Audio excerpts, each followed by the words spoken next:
Considerar agora a análise vetorial em coordenadas curvas e tensores, mas já introduzindo para o conteúdo relativo a tensores propriamente dito. De início, nós vamos falar um pouquinho sobre tensores, algumas propriedades inerentes a tensores, definições, o que são tensores variantes, contravariantes, e também o que define tensores e qual é a sua relação com vetores, né? Vetores comuns que a gente já está habituado a trabalhar. E aí vamos considerar também algo sobre as propriedades de contração e também sobre o produto direto de tensores. Então, logo de início, podemos considerar o seguinte: iniciando essa parte, nós podemos relembrar inicialmente que os tensores, olha, são entidades matemáticas importantes em muitas áreas da física. Como exemplo dessas aplicações de tensores, nós temos a relatividade geral, como nós podemos observar, e também o eletromagnetismo. Tá? Então, os tensores eles são presentes em muitos tratamentos de fenômenos físicos relativos ao eletromagnetismo e também à relatividade geral. Nesse sentido, os conceitos que nós já conhecemos sobre grandezas escalares e grandezas vetoriais são conceitos que estão englobados, né, ou envolvidos num conceito maior de tensores, ou seja, escalares e vetores são casos especiais de tensores. Anteriormente, nós já observamos que uma quantidade que não mudava quando ocorria uma rotação do sistema de coordenadas do espaço tridimensional, ou seja, quando era invariante, essa quantidade, essa grandeza física que não mudava suas propriedades debaixo de uma rotação, é o que nós chamamos de grandeza escalar. Tá? Ou, de outra maneira, podemos definir um escalar como sendo um tensor de ordem zero. Por outro lado, uma quantidade cujas componentes se transformam sob rotações, como por exemplo a distância de um ponto a partir da origem, nós consideramos então essa grandeza como sendo uma grandeza vetorial e sendo representada matematicamente por um vetor. A regra de transformação das componentes do vetor debaixo da rotação era o que nós utilizávamos para definir uma grandeza vetorial. No entanto, essa transformação preserva o vetor como uma entidade geométrica. Por exemplo, seu comprimento não é alterado. Tá? Apenas o valor das suas componentes são alteradas se eu considerar um sistema de referência e outro sistema de referência rotacionado com relação ao primeiro. Bem, dessa maneira, no espaço tridimensional, né, no espaço comum que nós estamos acostumados a lidar, que é o que a gente observa no dia a dia, no espaço tridimensional XYZ, por exemplo, um vetor ele é especificado por três componentes ou três números. De outra maneira, por 3 elevado a 1 números reais. Então, 3 aqui é o tamanho do espaço que nós estamos considerando, o espaço tridimensional, é um espaço de ordem 3. E esse 1 porque é um tensor de primeira ordem, tá? Tensor de ordem 1. Então, o vetor é um tensor de ordem 1, enquanto que um escalar é um tensor de ordem 0. Logo, um tensor de ordem n tem 3 elevado a n componentes que se transformam de uma maneira bem definida, bem determinada. E é essa maneira de transformação, essa transformação de um sistema para outro, é que vai definir o tensor e o tipo de tensor, tá? Portanto, a filosofia de transformação é de importância crucial na análise tensorial e obedece ao conceito de vetor e de espaço vetorial dos matemáticos e à noção dos físicos de que observáveis físicos não dependem da escolha de estruturas coordenadas. O que isso quer dizer? Matematicamente, nós vamos tratar do conceito de vetores, tensores e escalares, né? Nós vamos tratar pela visão dos matemáticos, utilizando o formalismo matemático, mas sempre levando em conta que a propriedade física em si, aquilo que é observado na nossa realidade, ela não deve ser alterado pelo uso deste ou daquele sistema de coordenadas específico, tá bom?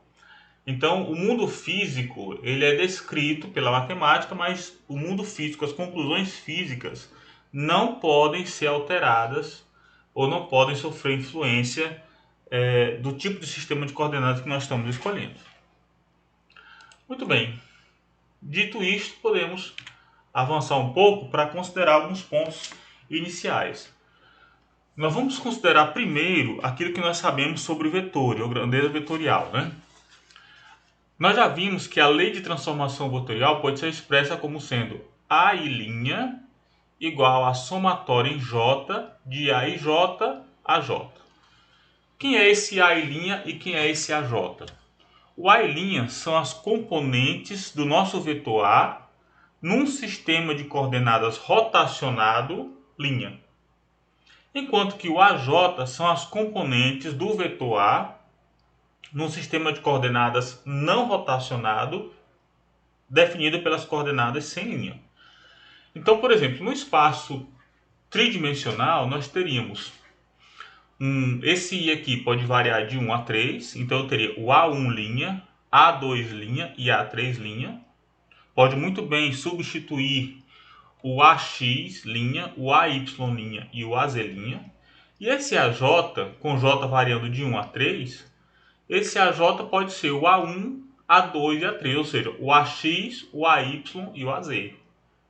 Então, para não escrever AX, AY, AZ, a gente trocou aquele índice XYZ, nós trocamos pelo índice 1, 2 e 3. Então, a relação de cada uma das componentes do vetor A no novo sistema de coordenadas rotacionado, ele é dado por uma combinação linear das antigas componentes do vetor lá no sistema não rotacionado. Quem faz a proporção ou coeficiente para cada um desses vetores é esse A e J, esse Azinho aqui, ó, esse Azinho, esse A e J são os vetores, são os cossenos diretores, né? São os cossenos diretores, é o cosseno do ângulo entre cada um desses A e' com o AJ. Muito bem, então, lembrando do conceito, né, de um deslocamento infinitesimal, deslocamento dr, né, o vetor dr, ou seja, dx, x chapéu, mais dy, y chapéu, mais dz, z chapéu, podemos trocar por dx1, x1 chapéu, mais dx2, x2 chapéu, mais dx3, x3 chapéu. Então, representando cada uma das componentes desse vetor de deslocamento no novo sistema rotacionado, com relação ao antigo, nós podemos expressar como a constante de proporcionalidade como sendo a derivada relativa entre as coordenadas linha e as coordenadas não linha. Então, eu devo lembrar sempre que as coordenadas linha elas são funções das coordenadas não linha. Assim como o A i' é uma função de AJ, assim também o X i' é uma função do XJ. Tá? Ou seja, as componentes linha, elas são funções das componentes ou dos números sem linha. E vice-versa, né? A relação inversa também posso expressar a relação inversa como nós vamos considerar daqui a pouco. Bem, comparando essas duas expressões, fica fácil observar que esse cosseno diretor aqui, o A e J, pode ser expresso como sendo a derivada parcial das componentes linha com relação às não linha. Quando isso acontece, né, quando o componente, o cosseno diretor, ou as componentes dos vetores, são mediados por meio dessa derivada das componentes linha com relação às não linha, nós costumamos representar as componentes dos vetores com um índice sobrescrito, tá? Perceba a diferença com esse termo aqui embaixo, tá? Ó, aqui eu tenho A índice I linha. Então aqui o I e o J estão subscritos, estão escritos aqui embaixo. Mas quando eles são escritos aqui em cima, tá? O J está em cima e o Li em cima, é porque o termo cosseno diretor é a derivada das componentes linha com relação à não linha. Então nós vamos padronizar assim, a partir de agora, sempre que nós tivermos o cosseno diretor representado pela derivada das variáveis linha com relação às não linha, nós vamos escrever os vetores com índices sobrescritos, tá? Definindo que nós conhecemos como vetores contravariantes. Tá? Depois nós vamos entender por que o conceito é esse, por que recebe esse nome de contravariante. Muito bem, então, por outro lado, há casos também em que, ao invés do cosseno diretor ser a derivada das componentes linha com relação às não linha, nós podemos ter o inverso. O cosseno diretor é uma derivada parcial das componentes sem linha com relação às componentes linha. Quando isso acontece, os vetores, as componentes dos vetores são representados com um índice subscrito aqui embaixo. A exemplo do que nós já escrevemos ali, tá?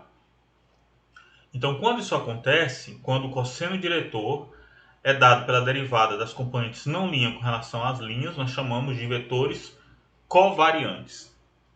Então, vamos representar a escrita dessa maneira: vetores contravariantes, assim, e vetores covariantes dessa maneira.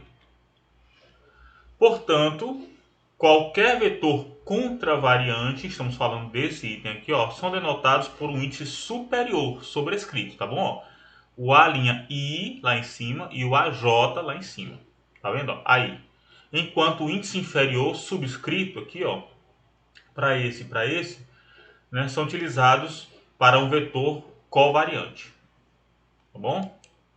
Essa é uma notação que os matemáticos costumam utilizar, nós vamos adotar aqui também.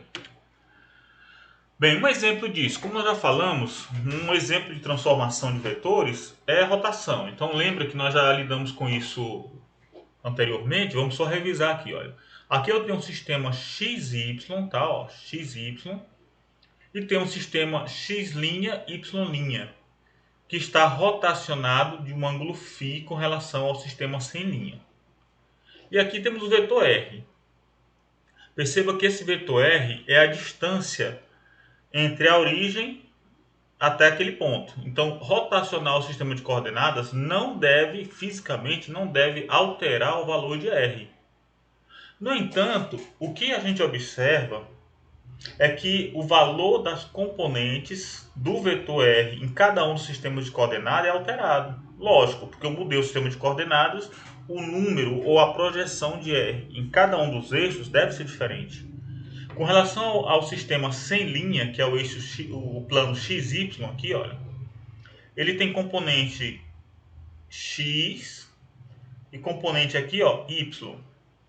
Mas com relação ao sistema linha, X', Y', ele tem componente, ó, X', que é esse tamanho, diferente desse, ó, e o Y' é pequenininho aqui, ó, bem menor do que o Y. A relação entre elas é fácil de encontrar.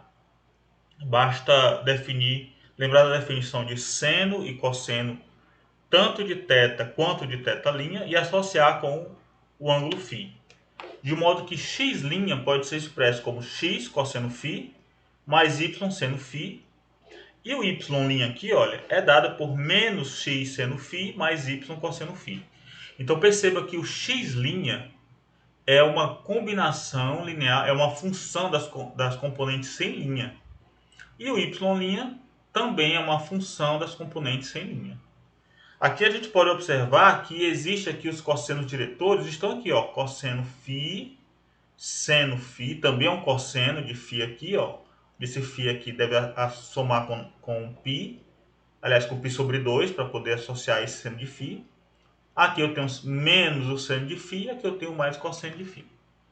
Para um vetor A geral, para um vetor A, nós podemos escrever que as componentes de A, as componentes linha, ó, no novo sistema rotacionado, é também, a exemplo do que nós já vimos aqui, é também uma combinação linear das componentes sem linha. Tá? Bem, lembrando da definição de cosseno diretor, aqui nós podemos escrever que x1', aqui nós vamos fazer assim, ó, agora, a nossa anotação vai mudar. Quando eu falar do x, antigamente eu falava de x e y, nós vamos chamar o x de x1 e vamos chamar o y de x2. Se a gente tiver um espaço, se nós tivermos um espaço tridimensional, o z chamaríamos de x3 e assim por diante. Então, quando eu falar de x1', você vai lembrar que é o x. Quando eu falar de x2', você vai lembrar que é o y, ou no caso o y'. Então aqui eu vou ter x' é igual a A11 x mais A12 y. x2', na realidade, é o y', que é igual a A21 x mais A22 y. Então, para não sair falando x, y, z, vamos chamar agora, daqui por diante, sempre que for pertinente, vamos chamar de x1, x2, x3, tá? X1, x2, x3 é x, y, z. x1', x1', x2', x3' é x', y', z'. Bem, sendo assim, podemos expressar cada um dos x', ó, cada uma das componentes no sistema de coordenadas rotacionado como sendo a somatória de uma combinação linear das componentes sem linha. Observe aqui, olha, nós estamos vendo isso, né? De modo que esse A e J são os cossenos diretores. Então, quem seria o A11? A11 seria cosseno de φ. Quem seria o A12? É seno de φ. Quem seria o A21? Seria menos seno φ. E quem seria o A22? Seria cosseno φ. Na sequência, nós temos então, olha, o fato de expressarmos agora, com esse conceito, nós podemos expressar agora qualquer componente de um vetor V num sistema de coordenadas rotacionado em termos da combinação linear das componentes desse vetor no sistema não rotacionado, não só para o caso de duas dimensões, como nós consideramos aqui na figura, um plano XY, mas para um caso n-dimensional. Não só para 2, para 3, para 4, para 5, mas para qualquer dimensão que nós considerarmos, a diferença é que os limites da somatória aqui vai de 1 até n, tá? Então, de modo geral, escrevemos um vetor na dimensão n como tendo componentes no sistema rotacionado, né, sendo uma função das componentes no sistema não rotacionado. Essa é a equação que define a equação de transformação vetorial.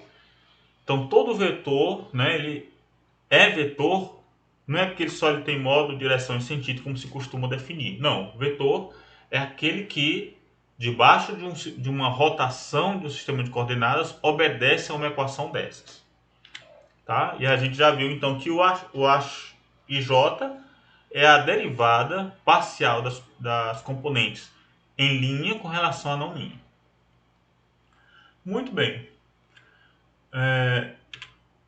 Um outro exemplo é quando a gente considera agora não só um sistema de coordenadas, uma rotação do sistema de coordenadas bidimensional, mas no tridimensional. O que é que nós temos aqui?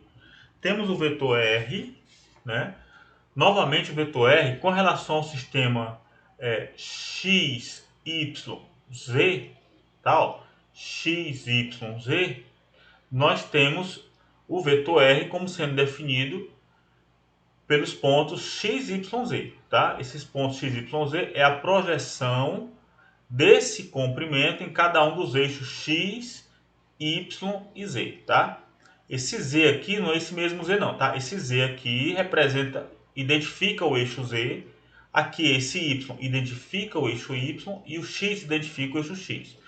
Esses x, y, z aqui são números que localizam esse ponto, tá?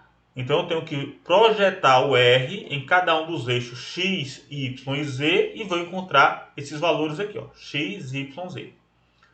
Bem, agora eu vou considerar um outro sistema linha rotacionado em torno de um eixo arbitrário qualquer, tá? Que agora vai apresentar eixos com orientações x', y' e z'. Perceba que é diferente do caso anterior, em que a gente rotacionou no plano. Aqui nós estamos rotacionando no espaço tridimensional. É um eixo de rotação, está no espaço tridimensional.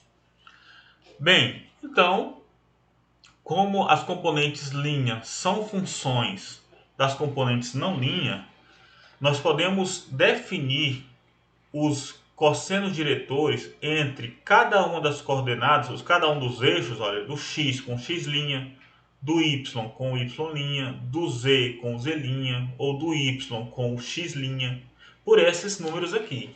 L1, L2, L3, M1, M2, M3 e N1, N2, N3. Bem, se isso é verdade, então podemos escrever o seguinte, olha. Desde que y, versor y, j e k sejam vetores de base unitários. Então isso aqui são vetores unitários. Aqui tem um i chapéu. Observe, aqui você vai enxergar um i chapéu, um j chapéu e um k chapéu, tá bom? Então esses vetores unitários são os vetores de base ao longo do eixo x, y, z. Então o i chapéu está ao longo do eixo x, o j chapéu está ao longo do eixo y e o k chapéu está ao longo do eixo z. E, correspondentemente, nós temos o i chapéu linha, o j chapéu linha e o k chapéu linha serem também os vetores de base unitária dos eixos x', y' e z'. Tá bom? Bem, então o vetor R, esse vetor R lá, pode ser escrito em termos de suas, ou das componentes na base de vetores de um sistema ou em outro. Então, por exemplo, na base vetorial do sistema sem linha, ele vai ser i chapéu x mais j chapéu y mais k chapéu z. Por outro lado, na base de vetores, no sistema de coordenadas com linha, ou seja, rotacionado, ele vai ser i chapéu linha, x', mais j chapéu linha, y', mais k chapéu linha, z'. Logo, podemos entender ou enxergar um pouquinho mais sobre isso. Olha, o que significa cada um dessas identidades aqui. Por exemplo, fazendo o produto interno de R com I'. Quando eu faço R com I', vamos lá. Se eu fizer R com I', eu posso pegar esse termo aqui, olha. O que é que a gente tem? Eu vou pegar esse vetor aqui e fazer o produto interno com I'. Mas fazendo isso aqui com I', interno I', eu posso fazer isso aqui também interno I'. Então o que é isso aqui? Esse interno I' fica, olha, fica I interno I' x, é esse termo, mais J chapéu interno I chapéu linha, tá? Nós estamos fazendo produto interno com I', Y, mais K interno I' z. E esse lado aqui, multiplicando por I chapéu linha, só vai sobrar o x'. Ok? Então eu fiz o I' com tudo isso, deu isso aqui, ó. Tá? Deu isso aqui.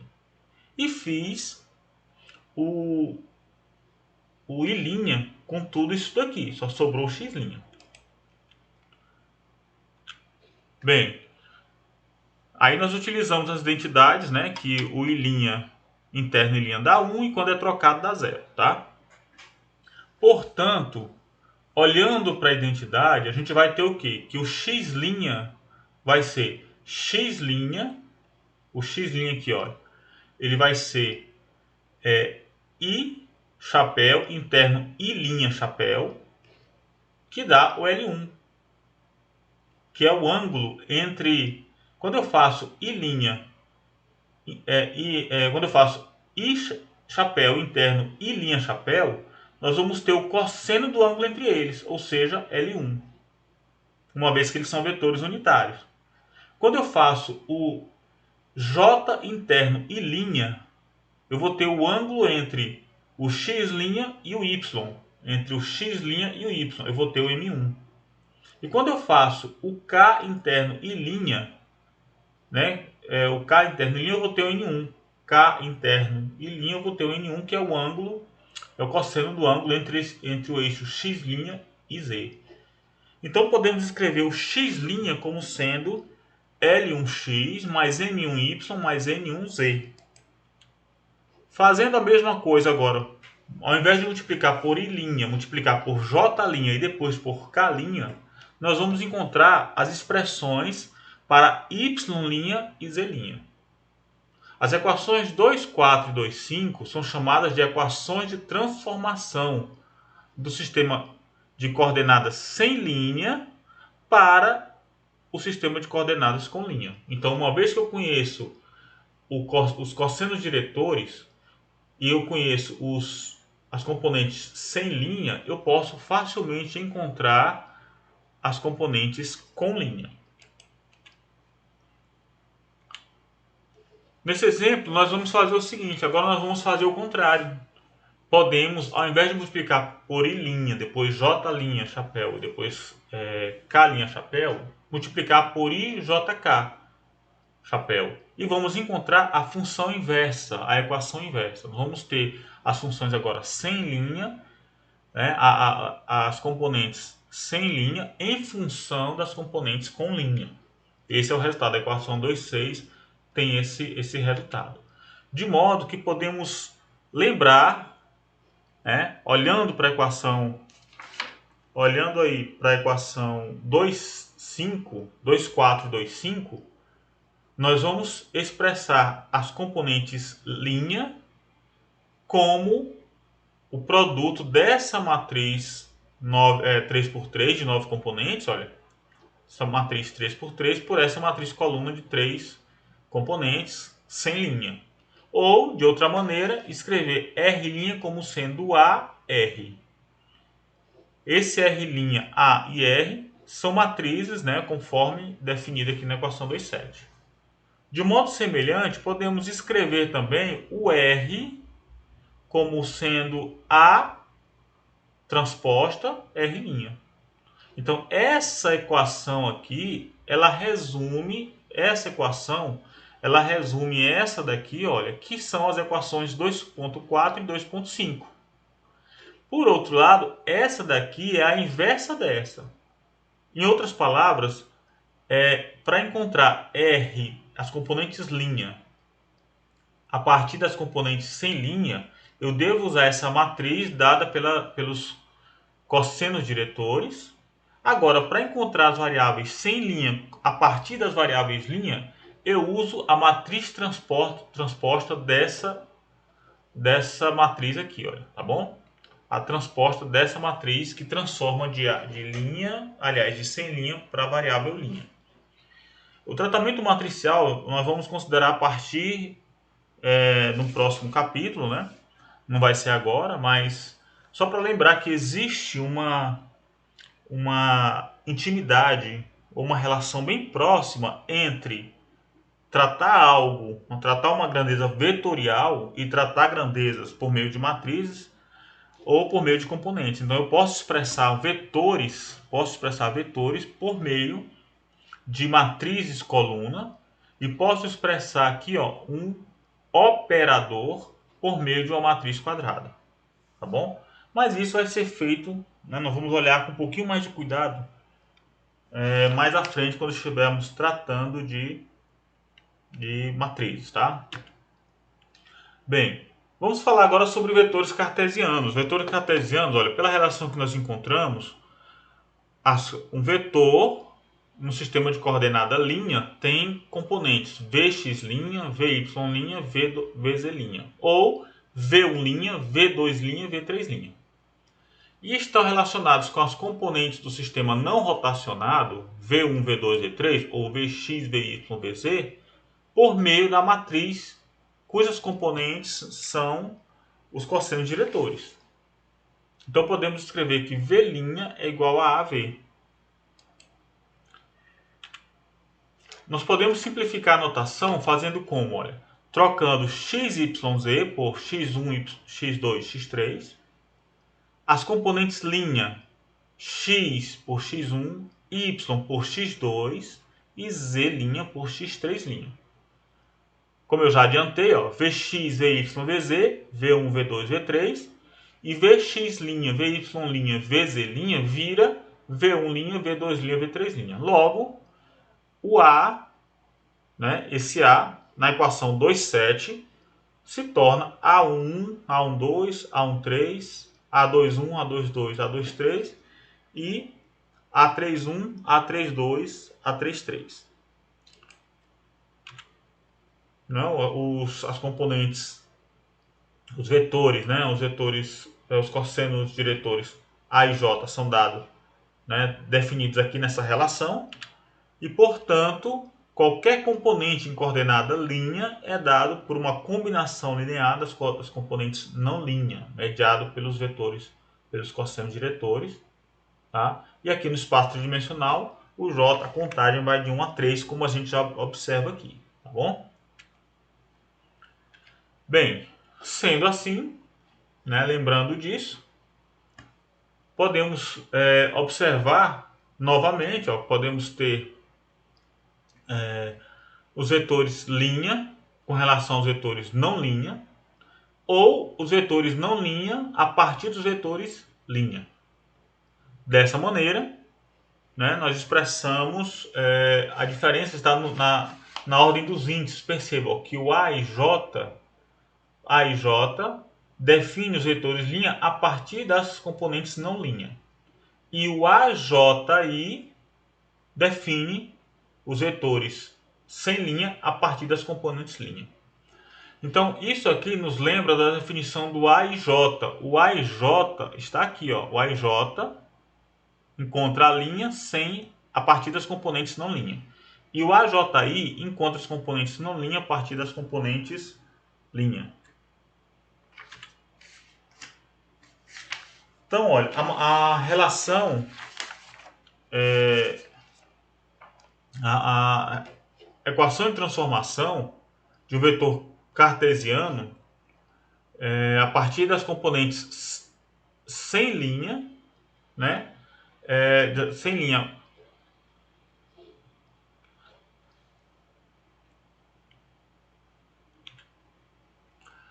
Bem, agora, já que nós falamos de vetores cartesianos que são definidos pelas relações que nós discutimos acima, né, que são as equações 2,12 e 2,13, nós podemos agora falar de tensores cartesianos.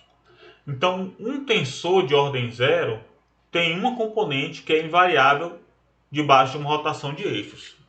Essa componente, ou esse invariante, é também chamado de escalar, como nós já comentamos.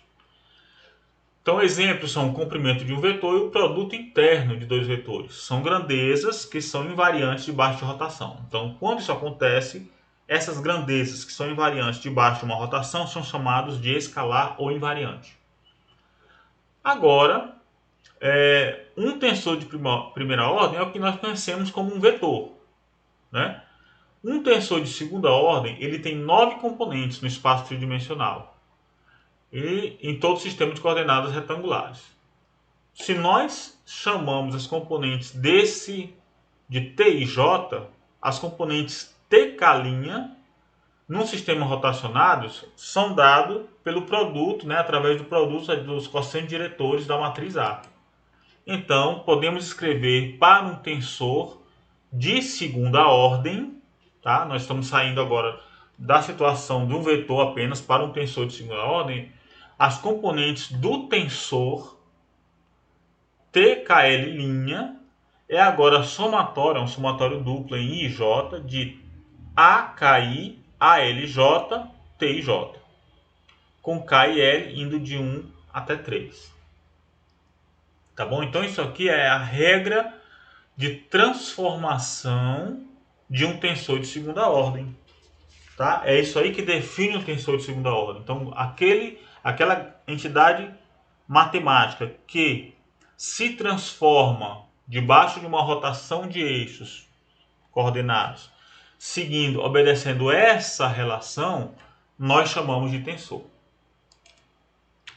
Como exemplo, desde que U e V sejam vetores. Então faz de conta que U e V são vetores quaisquer. Nós formamos o seguinte arranjo a partir das componentes U1, U2 e U3. Lembra que aqui pode ser o X, o Y e o Z, tá bom? Mas nós vamos chamar agora de U1, U2 e U3 são as componentes do vetor U, e o V1, V2 e V3 são as componentes do vetor V. Então, vamos fazer o seguinte, vamos pegar U1 vezes V1, U1 vezes V2 para dar isso aqui, ó, e U1 vezes V3 para dar esse outro termo. Agora vamos pegar o 2 vezes V1, deu esse, o 2 vezes V2, deu esse do meio aqui, ó, e o 2 vezes V3 para dar esse terceiro e a mesma coisa para o 3. Muito bem. Então, nós podemos mostrar que essas 9 quantidades são as componentes de um tensor de segunda ordem, que nós denotamos por UV. Então, o que nós queremos é mostrar que esses 9 componentes, esses 9 números aqui, são na realidade 9 componentes de um tensor de segunda ordem. Tá? Então, como é que nós fazemos isso? Aqui, observe que isso não é um produto interno, um produto vetorial. Não é um produto interno, um produto vetorial, não. Nós pegamos simplesmente cada uma das componentes de U e multiplicamos de modo distributivo pelos componentes do vetor V. Uma vez que U e V são vetores, então seus componentes em um sistema de coordenadas rotacionados são. Então, já que o U e o V são vetores, essas aqui são as componentes de U no sistema não rotacionado e aqui as componentes de V no sistema não rotacionado. Mas para um sistema rotacionado, o vetor U não vai ter mais componente U1, U2 ou 3. Vai ter o componente UK', que é uma combinação desse U1, U2 e o 3 aqui, tá certo? A mesma coisa para o V. O V no sistema de coordenadas rotacionado vai ter componentes linha, VL', que é uma combinação dos vários VJ. Quem são os VJ? V1, V2 e V3. Agora eu quero saber como é que se comporta isso aqui, tá? Essas 9 quantidades, a fim de que eu possa entender o que acontece com o produto UV, para mostrar que isso aqui é um tensor de segunda ordem. Então, quando eu venho agora para o UK', UV', eu vou pegar UK', UV', ou seja, no novo, como é que funciona agora o UV no sistema de coordenadas rotacionado? É pegar o UK', que é isso aqui, ó, e multiplicar pelo V', que é isso aqui. Quando eu faço isso, olha, eu vou ter uma soma de IJ de 1 até 3 de AKI, ALJ, tá aqui, ó, UI, BJ, que é o mesmo resultado que a equação 2,14, que define tensor de segunda ordem. Quer ver? Olha, guarda esse resultado. Agora eu vou voltar para, olha aqui, ó. Você vai ver que as componentes agora daquela quantidade num sistema rotacionado é uma soma de AKI, ALJ, TIJ.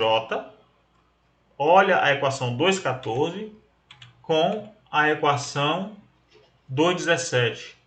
AKI, ALJ, UIVJ. Mas se eu escrever UIVJ como TKL, aliás, TIJ, então eu vou ter como TKL linha e esse aqui TIJ.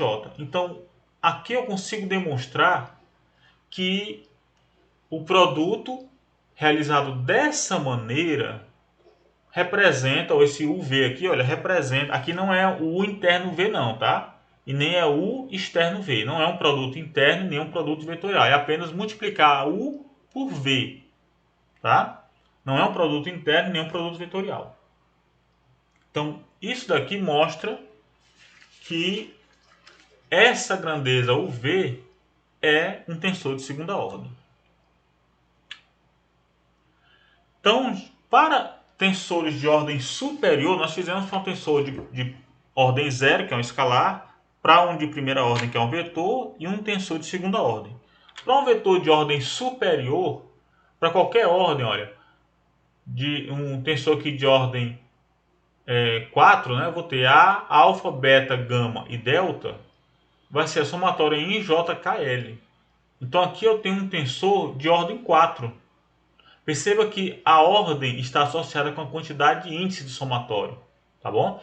Se eu tenho 4 índices no somatório, eu tenho um tensor de ordem 4. Se eu tenho só 3, IJK é um tensor de terceira ordem, assim por diante, tá bom?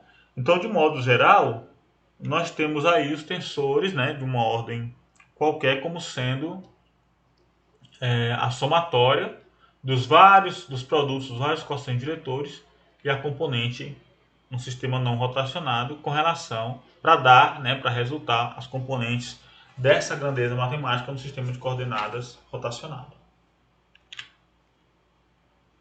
Bem, de modo específico, tensores de ordem 2 podem ser classificados, né, como tensores contravariantes, tensores mistos e tensores covariantes. Então, os tensores contravariantes, os mistos e os covariantes são definidos pela relação de transformação. Lembre-se, essa é uma classificação que o Afkin está mostrando para nós. Olha, a equação 266 mostra como é que eu defino um tensor de segunda ordem contravariante. Olha a notação. O contravariante, o índice é sobrescrito. O covariante, o índice é subscrito. E o misto, ele tem o sobrescrito quando é para o índice contravariante e subscrito quando é para o índice covariante. Tá bom? Então, observar bem a notação. O que é que a gente observa aqui de interessante? Olha, para os tensores contravariantes, eu vou ter aqui dois índices, aqui é tensores de segunda ordem, né? Então eu vou ter dois índices, a quantidade de índices tem a ver com a ordem do tensor. Então aqui eu vou ter A e J, né? AKL, tá bom? Componentes linha com relação às componentes não linha, a partir das componentes não linha. E eu venho com o IJ lá em cima, ó, IJ, e o KL lá embaixo. Para os covariantes, eu tenho o IJ aqui embaixo, IJ embaixo, e o KL lá embaixo, KL lá embaixo, KL lá em cima. Então perceba que aqui eu vou ter quocientes diretores como derivadas inversas, tá bom? Enquanto que para os mistos eu tenho I, J, J lá embaixo, K aqui embaixo, L lá em cima, tá bom? Então isso aí mostra para nós a definição, tá bom? É isso que nós utilizamos para classificar se eles são tensores contravariantes, covariantes ou mistos. Tá? Então, o tensor de segunda ordem A, com componentes A, KL, podem ser convenientemente representados por um arranjo, olha só, por um arranjo quadrado, né? Esse arranjo quadrado aqui, 3×3 no espaço tridimensional, tá bom? 3×3 no espaço tridimensional. Então, esse vetor, ou esse tensor de segunda ordem, A, ele é representado por uma matriz quadrada no espaço tridimensional 3×3. Tá? Bem, de modo resumido, o que é que nós temos? Vamos ver então, vamos sintetizar o que nós consideramos até agora. Tensores são sistemas de componentes organizados por um ou mais índices que se transformam de acordo com as regras específicas sobre um conjunto de transformações. O número de índices é denominado ordem do tensor. Se as transformações forem rotações de coordenadas no espaço tridimensional, então a análise tensorial equivale ao que fizemos nas sessões sobre coordenadas curvilíneas e coordenadas cartesianas, no capítulo 1, quando a gente falou sobre vetores. Nas 4 dimensões do espaço-tempo de Minkowski, então aqui é um espaço-tempo, Minkowski ele definiu o espaço quadridimensional que é utilizado na relatividade, tá bom? Então as transformações que ocorrem lá, as transformações de coordenadas que definem os tensores são chamadas de transformações de Lorentz. E os tensores de ordem 1 são chamados de quadrivetores. Tá? Então, já podemos ver que uma aplicação física dos tensores está na relatividade, como a gente já comentou de início, tá bom? Então, o Einstein fez um uso, né, do uso dos tensores para definir a sua equação da relatividade geral. Inclusive, se você pode pesquisar a equação da relatividade geral ou da gravitação relativística, né? Você vai encontrar lá uma notação semelhante a essa, tá? Então, o espaço dimensional das equações da relatividade geral é o chamado espaço de Minkowski. Você pode encontrar também alguma coisa sobre esse espaço no volume 4 da coleção do professor Moisés Nussenswein, tá bom? Onde fala de relatividade, tá bom? Lá ele descreve. Mais um livro também de astronomia e astrofísica.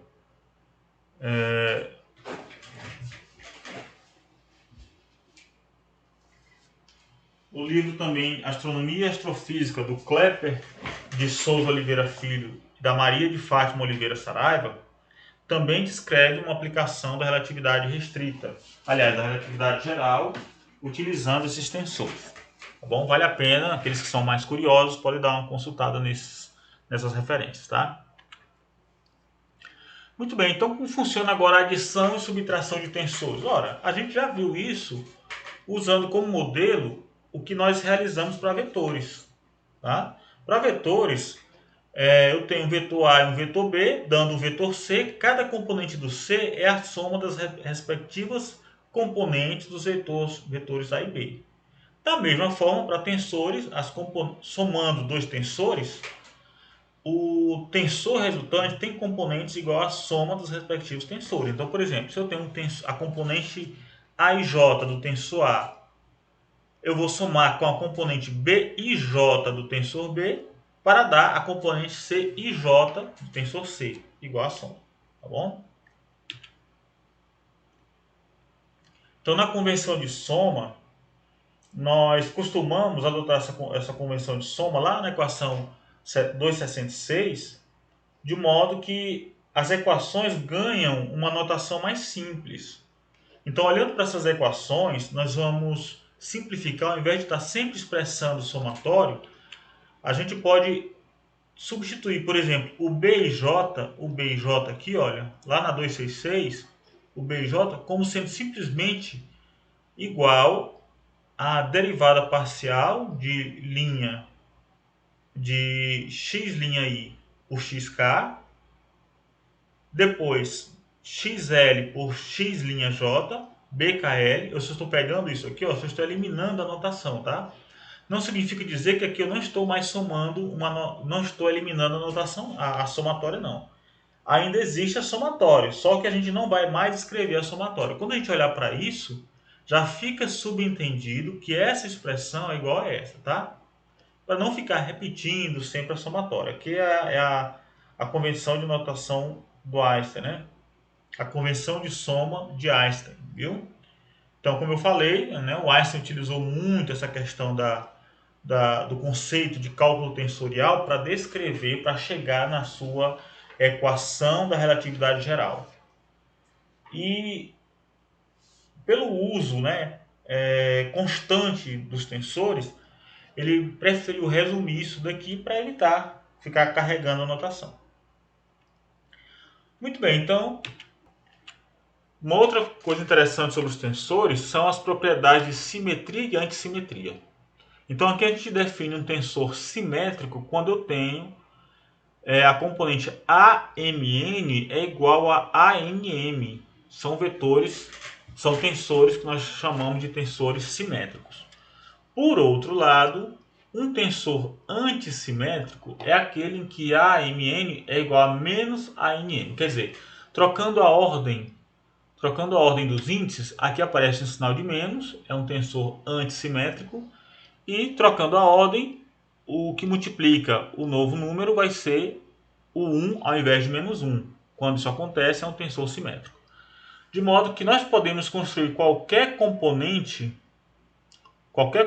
como uma combinação linear de vetores ou de tensores simétricos e antissimétricos, tá bom? Podemos escrever qualquer tensor como uma combinação da soma e diferença de tensores simétricos e antissimétricos.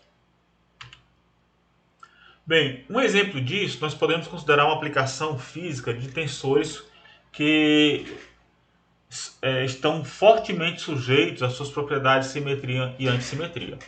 Uma aplicação disso é no eletromagnetismo, naquilo que nós chamamos de um efeito óptico não linear, que está bem representado nesse artigo, um artigo de revisão do Paul Davies e do Lambert. Eles publicaram esse artigo em 2005, né? É um review sobre uma técnica interessante, que é a geração de soma de frequências. Então, o que acontece?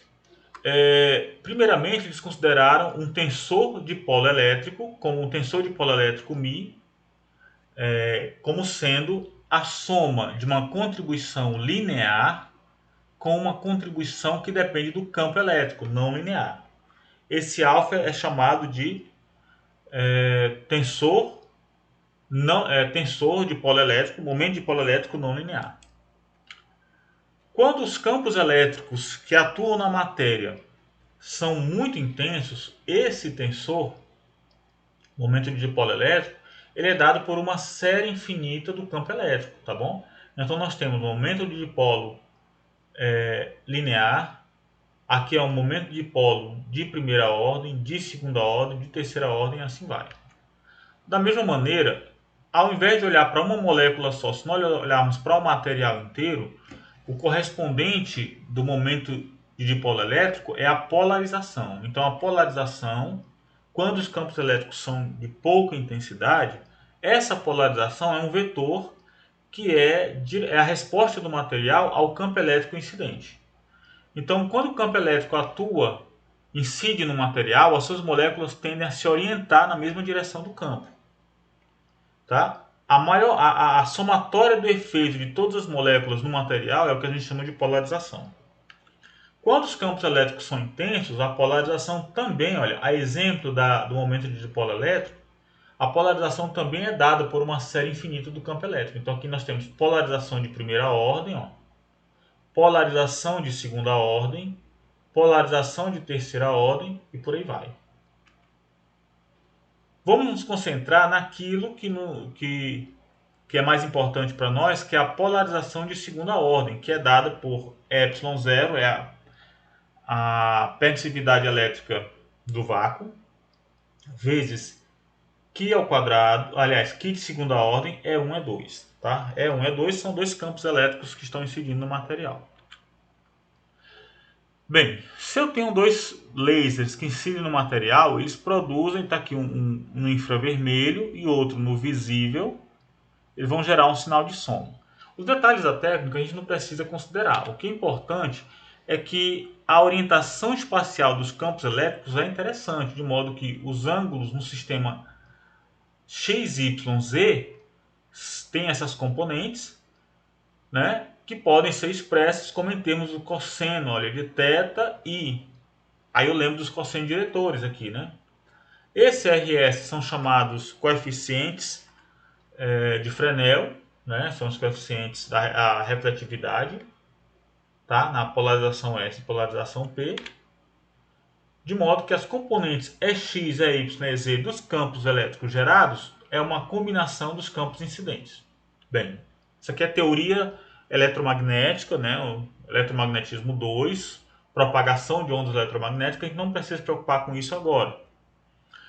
O que eu gostaria de destacar é que a polarização de segunda ordem tem componente I dado por Q, IJK, EJEK. Aqui você já percebe que a polarização é um vetor. O campo elétrico, como nós já sabemos do curso de eletricidade e eletromagnetismo básico, também são vetores. Mas esse Q, IJK com 3 índices é um cara que relaciona um vetor com outros dois vetores. Esse ente aqui, ele obedece àquelas equações de transformação tensorial. Portanto, a suscetibilidade não linear de segunda ordem é um tensor. Tá? Podemos escrever como sendo a soma, olha, em IJK, tá? De que IJ, IJK, EJ e K. Bem, o que nós temos aqui? Imagina que na interface, na superfície onde eu estou incidindo os dois materiais, eu tenho uma molécula com essa orientação. Então, XYZ é um sistema de coordenadas do laboratório, da mesa ótica, né, do mesa do laboratório. Mas digamos que a molécula não está alinhada com o sistema de coordenadas, ela está na orientação que faz θ com a do laboratório, percebe? Aqui eu tenho um sistema XYZ não rotacionado e um sistema ABC que é equivalente ao sistema X', Y', Z' rotacionado.